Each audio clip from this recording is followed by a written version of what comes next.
Salut les entrepreneurs, c'est Goulven Tristan du livre Comment je me suis constitué un patrimoine de plusieurs millions d'euros avec un salaire de 1750 euros. Je suis content de vous retrouver aujourd'hui pour un nouvel interview, pour un nouveau témoignage, des gens qui passent à l'action, des gens qui sortent de leur zone de confort. Et aujourd'hui, comme thématique sur l'entrepreneuriat, on va parler natation. Voilà, une personne qui s'est lancée dans la thématique de la natation, mon coach natation. Exactement. Voilà, pour gagner sa vie via l'infoprenariat. Donc je vous présente Thomas. Yes.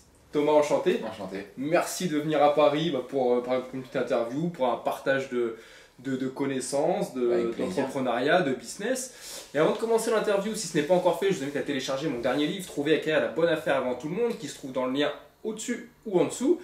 Et c'est parti pour l'interview. Donc Thomas, pour ceux qui ne te connaissent pas, qui te découvriraient, est-ce que tu peux te présenter en 2-3 mots? En 2-3 mots, moi je suis donc Thomas, j'ai fondé le site Mon Coach Natation, donc je travaille avec ma copine. On est deux sur ce projet, on l'a lancé le 8 juillet et 2017 exactement, la toute première vidéo, donc c'est assez récent, ça doit faire 7-8 mois là. Et puis ça se passe plutôt bien, on est assez satisfait. Si je peux donner peut-être des chiffres. On donne des chiffres, voilà, t'adores les chiffres justement. Moi j'aime bien les chiffres, donc voilà, on est 18 000 abonnés sur la chaîne YouTube. 18 000 déjà? 18 000, en 6 mois? En 7 mois, quelque chose comme ça. D'accord, on va y revenir justement. Et puis on a créé une communauté de nageurs qui sont passionnés par la natation, alors du débutant voire au plus avancé, même des triathlètes. Et voilà, on essaie de regrouper tout ça et d'apporter un maximum de contenu sur la natation, qui est notre passion à tous les deux. Camille qui était nageuse de haut niveau et puis moi qui était maître nageur. D'accord. Et on essaie de partager tout ça en vidéo sur YouTube principalement. Donc justement, pour revenir un peu en arrière, quel a été le déclic de vous dire aujourd'hui, avant YouTube, avant cette fameuse date de juillet 2017, exact. Camille faisait quoi, toi tu faisais quoi, et quel a été l'élément déclencheur de vous dire maintenant on arrête nos travails, nos jobs respectifs et on se lance dans la formation, dans l'infoprenariat sur YouTube, sur Internet, qui peut paraître encore abstrait quand on n'est pas dedans. Quel était l'élément déclencheur? Pourquoi ce changement de situation? Alors, moi, on va parler de deux éléments différents, parce que ça a mis un peu de temps à mûrir quand même. Ça faisait déjà 6-8 mois que je réfléchissais à l'idée, parce que j'avais des amis qui étaient infopreneurs. J'avais surtout vu sur internet qu'il y avait pas mal de gens qui vivaient d'un business en ligne. Moi, c'est quelque chose qui me parlait beaucoup. Et à force de côtoyer des gens, parce que moi c'est un truc que je trouve très important, on est le produit de notre environnement, à force de côtoyer des gens qui travaillaient sur internet et pour qui ça se passait super bien et qui étaient heureux de travailler comme ça, je me suis dit pourquoi pas moi. Maintenant ça a mis un peu de temps, je disais 6-8 mois pour incuber un peu et en fait je me suis lancé après un accident de scooter. J'ai eu début mai et après cet accident de scooter je pouvais plus travailler en tant que maître nageur. Je me retrouvais dans une situation un peu embêtante pendant 2-3 semaines à être en arrêt, donc j'ai bien réfléchi et je me suis dit je vais arrêter d'être intérimaire et de courir partout et de prendre des risques pour ma santé parce que voilà, c'était en me rendant au travail que j'ai eu cet accident. Intérimaire dans le coach maître nageur, voilà. Maître nageur intérimaire, exactement. Combien de piscines t'as fait en 3 ans, une cinquantaine, un peu plus d'une cinquantaine, donc je bougeais beaucoup, j'étais avec mon scooter, j'allais un peu partout en Ile-de-France et donc à la suite de cet accident, je me suis dit merde, voilà, je peux plus faire ça, ça me plaît pas, ça me met en danger et Camille m'a proposé d'aller travailler dans la piscine qui était juste à côté. Ça je pouvais partir à pied le matin et puis le deuxième avantage c'est qu'il y avait éventuellement la possibilité de filmer par la suite et donc de pouvoir réaliser un peu cette idée que j'avais et qui mûrissait un peu en moi et donc de pouvoir créer du contenu et le diffuser donc sur YouTube. D'accord. Donc c'est voilà, deux déclics et l'accident c'était celui qui m'a permis de passer à l'action et de me faire comprendre que ça allait pas quoi. Ça allait pas, il fallait que ça change et puis voilà, le premier déclic ça a été vraiment de voir les autres autour de moi qui réussissent. Donc comment tu t'es pris justement pour percer dans le business sur internet, dans l'infoprenariat? Quelle a été ta stratégie? Qu'est-ce qui fait qu'aujourd'hui t'es plus intérimaire en coach, tu vis vraiment uniquement à plein temps, et qu'est-ce qui fait qu'aujourd'hui tu arrives à en vivre en plein temps? Parce que comment on fait, moi la question c'est comment on fait pour apprendre à nager à apprendre à nager à travers internet, à travers des vidéos. Je te rassure, t'es pas le seul. Au départ il y a eu, quand je parlais de cette idée là autour de moi, je pense qu'il y a eu à peu près 2 personnes qui étaient enthousiastes à l'idée en me disant ouais c'est génial, et tous les autres étaient sceptiques, pour pas dire parfois assez négatifs. Mais moi j'y croyais dur comme fer et pour pour illustrer ce propos, moi vraiment, dans les canaux d'apprentissage, il y en a un qui pour moi fonctionne très bien, c'est le mimétisme et le fait de reproduire. Alors quand on est enfant, c'est quelque chose qu'on fait énormément, on copie ses parents tout le temps. Et voilà, c'est pareil, le fait de voir des démonstrations visuellement et de pouvoir les reproduire après lorsqu'on est dans l'eau. Et après, je suis convaincu qu'à partir du moment où on a un bon conseil, voilà, on peut le mettre en place. Alors pas forcément, il n'y a pas de geste parfait. Là encore, c'est aussi une croyance qui est très largement diffusée. Il faut être parfait techniquement, il y a des théories, etc. Je ne suis pas du tout là-dessus. Voilà, je peux donner le bon conseil et derrière, on va le mettre en place un peu à sa façon et on va se l'approprier finalement. Et chacun a une technique de nage et une façon de nager qui lui est un peu personnelle et des choses qui fonctionnent pour certains ne fonctionnent pas pour d'autres. Et on le voit en haut niveau.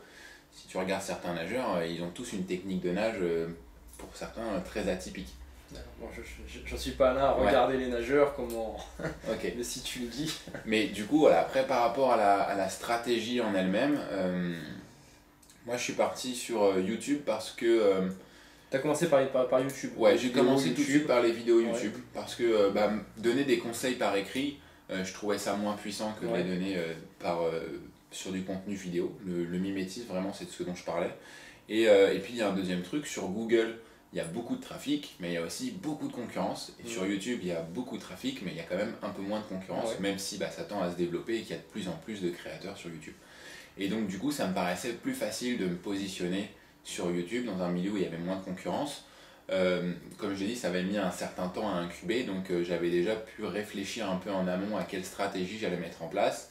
Et moi, j'ai principalement au départ utilisé une stratégie de référencement parce que je suis quand même parti, pour être sûr, mais sans liste email, sans abonnés, sans rien. Donc vraiment, j'étais inconnu au bataillon, voilà, j'avais pas de page Facebook, j'avais que dalle.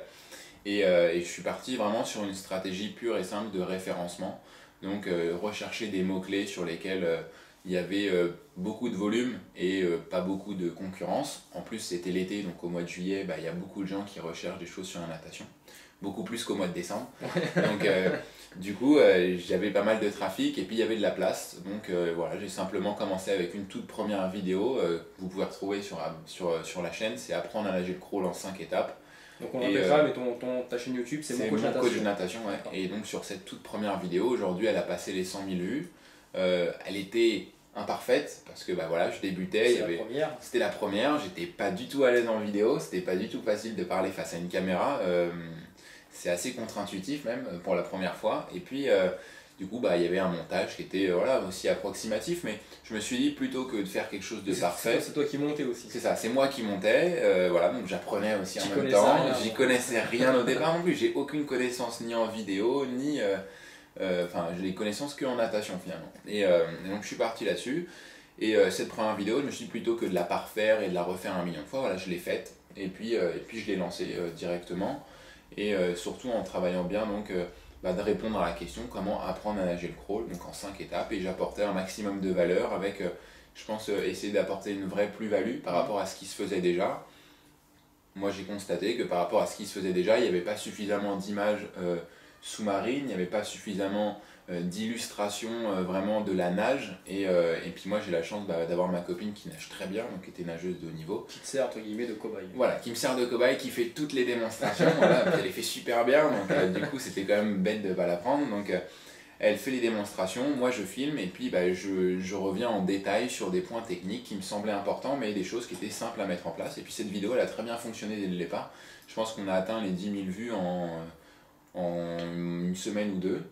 Donc voilà, c'était un super démarrage et de suite ça a été très encourageant parce que quand on se lance, souvent il y a un peu la traversée du désert au début, on tâtonne, on essaie de trouver des choses. On dit souvent qu'il faut se tromper avant de réussir, mais moi j'ai eu la chance d'avoir tout de suite quelque chose qui fonctionnait. Et du coup j'ai eu le fait d'avoir quelque chose qui fonctionnait, je me suis dit voilà, ça sert à rien de chercher d'autres choses, on va simplement essayer d'améliorer ce qui se fait déjà et ce qui fonctionne déjà. Donc, dupliquer ce qui existe, dupliquer exactement, et faire avec ton état d'esprit à toi. Ouais, absolument, et d'essayer de le faire de mieux en mieux, de l'améliorer au fur et à mesure. Et donc l'objectif par la suite, ça a été de... Moi, je m'étais fixé des objectifs simples, donc de faire une vidéo par semaine, parce que ça me semblait important d'avoir ce rendez-vous avec nos abonnés. Et pas plus, une vidéo, ça suffisait? Au départ, j'étais pas capable d'en faire beaucoup plus. Je me suis mis à plein temps tout de suite, donc j'avais mis pas mal de choses en place, mais j'étais pas capable de faire 2 vidéos par semaine, parce que le montage me prenait un temps fou. Ma première vidéo, je pense que j'ai dû mettre 7 heures à la faire. Entre le tournage, l'écriture et le montage, j'ai dû mettre 7 ou 10 heures. Aujourd'hui, une vidéo, ça me prend moins de temps, j'ai plus de travail de recherche, mais une fois que je suis face caméra, ça va beaucoup plus vite, et puis le montage, je m'en occupe plus. Mais donc je suis capable d'en produire plus, mais au départ, voilà, j'avais mis tout mon cœur dans cette vidéo, donc j'avais vraiment essayé de la faire du mieux possible, mais ça m'avait pris un temps fou, et donc je n'étais pas capable d'en faire plus. Mais une vidéo par semaine, et à ce rythme-là, on a atteint les 1000 premiers abonnés en 45 jours. Donc du coup, on avait une bonne croissance, on se développait bien, moi je partageais un peu...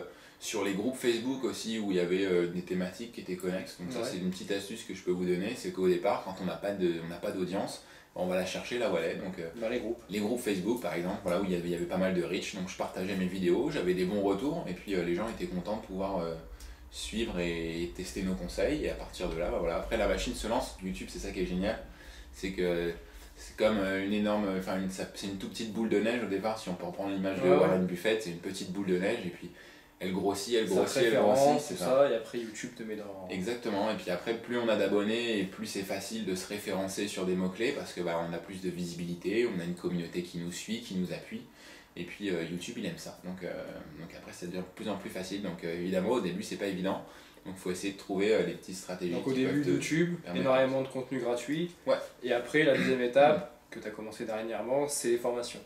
Ouais, exactement. Donc formation, pareil, tu reprends le même format que YouTube, sauf que là c'est beaucoup plus structuré, beaucoup plus structuré, c'est beaucoup plus chronologique. Je pense que tu as tout un programme de mis en place. C'est ça. Exactement, c'est vraiment l'étape par étape où en fait tout ce qu'on peut retrouver dans nos vidéos, on va le structurer et alors nous on aime bien tester. Donc la première formation qu'on a lancée, on l'a lancée au mois d'octobre, donc 3 mois après avoir cette lancée. Donc c'était un peu l'objectif. Si on peut parler au départ de ça. Vous avez vu ce qui est bien, c'est que vous avez une idée, mais cette idée vous l'avez vite implémentée et vous êtes vite passé à l'action. C'est ça, moi l'idée de départ, c'est moi j'aime bien partir sur des plans de 3 mois chaque fois, de 90 jours. Et le plan de départ c'était les 90 premiers jours, je vais essayer d'avoir du trafic, d'obtenir des emails et de lancer ma première formation. Donc premier mois, j'avais mis en place dès le départ un cadeau, un produit gratuit pour récupérer des emails. J'ai lancé mes formations. Quel type de produit gratuit c'est quoi? Alors moi c'était en vidéo. C'est vidéo. Moi mon truc c'est la vidéo, donc je me suis dit voilà. Et donc t'imagines, j'ai commencé à travailler dessus fin juin et je l'ai sorti seulement le 8 juillet parce que c'était le temps de faire les autres vidéos de l'espace membre et de partager donc ces cadeaux gratuits. Et donc voilà, j'ai une suite de 5 vidéos gratuites qui permet d'apprendre plein de choses sur le crawl. Et à partir de là, voilà, récupérer des emails, récupérer du trafic. Et puis l'objectif, c'était qu'à la fin des 90 jours, je lance la première formation. Donc j'ai lancé la première formation sans l'avoir encore créée. Parce que l'idée, c'était de la construire au fur et à mesure avec les clients qui nous avaient rejoints. Exactement. Donc pour avoir quelque chose qui colle vraiment aux besoins. Alors on avait déjà des idées sur ce qu'on allait apporter. Mais vraiment de le créer au fur et à mesure. Et puis le deuxième avantage, c'est que si ça ne fonctionnait pas et que ça n'intéressait pas les gens, ce produit, ça a été le cas d'un de nos produits, et on ne le crée pas. On rembourse, et puis voilà, s'il y avait une personne ou pas du tout, voilà, on rembourse simplement les gens, on n'a pas besoin de perdre du temps à créer un produit qui n'intéresse personne. Donc voilà, c'était vraiment l'idée de départ, d'aller vite, de tester si l'idée était bonne. Et pour tester si l'idée était bonne, c'était d'essayer d'avoir du trafic, bon ça a marché, d'essayer d'avoir des emails, ça a fonctionné, et puis tout de suite d'essayer de lancer un produit pour voir si les gens étaient intéressés pour... donc vous lancez vos premiers produits, et aujourd'hui, tu as arrêté Camille et toi, vous avez arrêté de travailler, aujourd'hui vous dégagez suffisamment d'argent de par cette formation pour vraiment vivre que de l'infoprenariat. Exactement. Donc ça a mis combien de temps? Donc ça a mis quelques mois en fait, ça a mis quoi? Ça a mis 6 mois pour... 6 mois, à partir de début janvier, voilà, on était... pour vraiment devenir indépendant financièrement. C'est ça.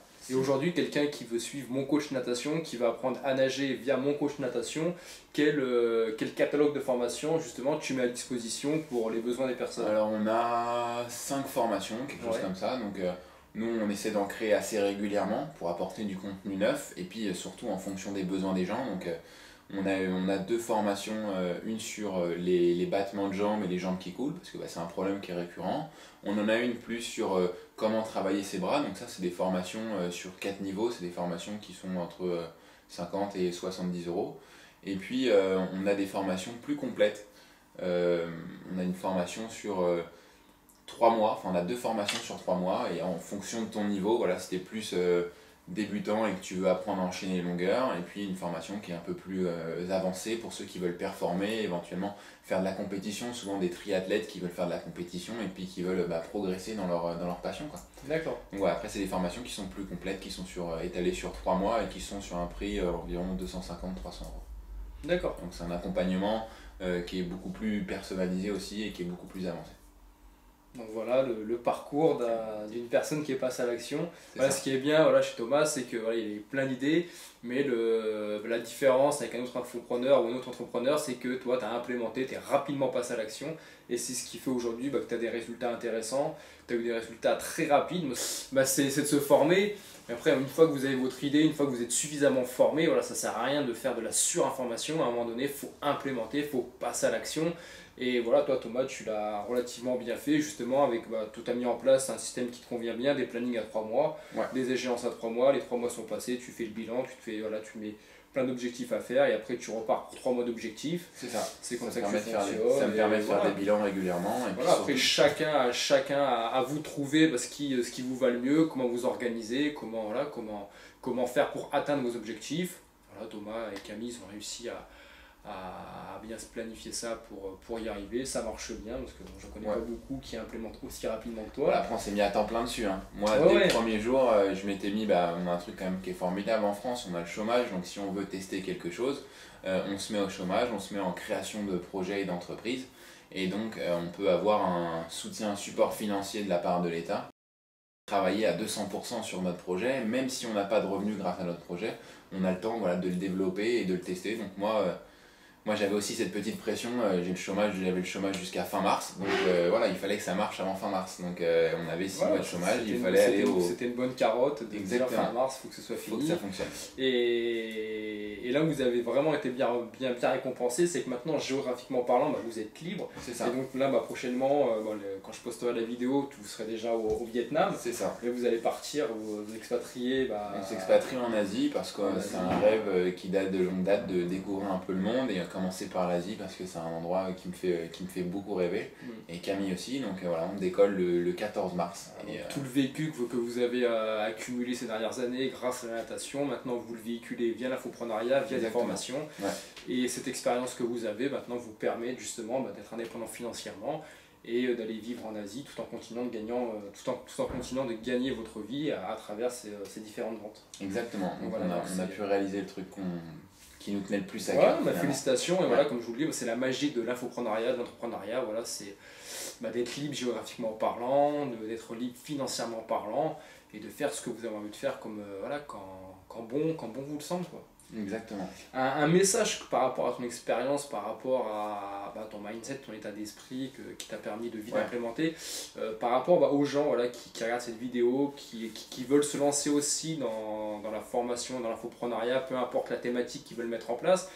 mais des gens qui ont du mal à passer à l'action, qui hésitent, qui ont peur, qui sont réticents, quels conseils tu pourrais leur donner justement par rapport à ton expérience? Moi, si je devais donner un conseil au moi par exemple d'il y a 2 ans, un truc deux choses importantes. Le premier, c'est que, et c'est un truc qui me drive toujours, c'est qu'on est un produit de notre environnement, donc entourez-vous des bonnes personnes, côtoyez les gens qui vous poussent, qui vous motivent, des gens qui réussissent, parce le phénomène de l'épigénétique, c'est ça, la moyenne des 5 personnes. Exactement, et ça c'est vraiment quelque chose de super puissant, parce que quand tu vois quelqu'un à côté de toi qui réussit à accomplir ses rêves, ou qui a réussi à accomplir des rêves qui te ressemblent, tu te dis que c'est possible, et à partir du moment où tu penses que c'est possible, tout de suite ça te libère en fait des blocages mentaux, on en a tous, et vraiment de voir les gens réussir autour de toi, c'est un facteur de motivation incroyable. Donc vraiment, si c'était un message à passer, ce serait celui-là. Et le deuxième,